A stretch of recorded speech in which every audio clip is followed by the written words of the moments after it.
Ndagusuhuje kandi ndakuramukije aho uherereye hose, amahoro n'imigisha Imana itanga bibane nawe. Wowe wankoreye subscribe kuri iyi YouTube channel, uri inshuti y'akadasohoka nk'uko nkunda kubikubwira, Imana ikongerere imigisha. Nawe uri mushyashya rero nkorera subscribe, maze ubundi tujye tubana buri munsi. Uyu munsi tariki 21 ukwezi kwa karindwi kwa 2024, dutangire n'ubundi ku ijambo ry'umunsi.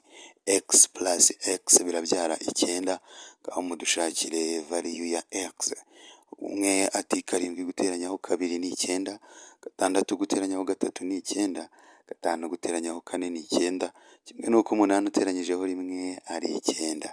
So isomo ririmo aho ngaho ni uko gutekereza ukora ibintu byawe ntabwo bivuze ngo n'abandi baraza kubitekereza nkawe.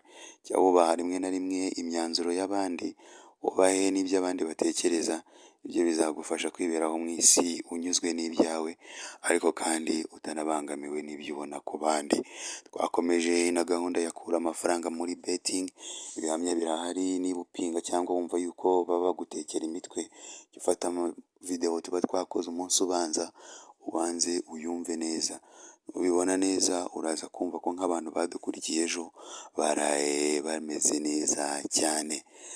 Munsi turahera muri match za gicuti. Ikipe yitwa Borussia Dortmund irakina saa 9 n'ikipe yitwa Pathum United.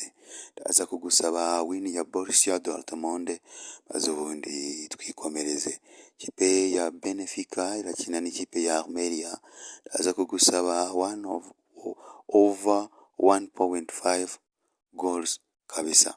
Nyuma ikipe yitwa Olympique Marseille irakina n'ikipe yitwa Olympique Nîmes na Marseille. Ndaza kugusaba double chance ya Marseille, uretse ko unayiguze win nabyo je ne doute pas.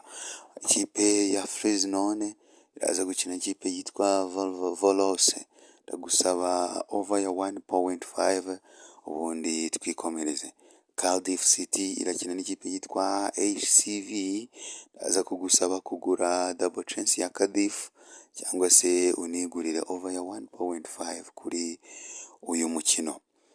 Paje y'amaklebe ya gicuti tuyiveho twerekeze mu gihugu cya Argentine, byo bita Primera B Nacional.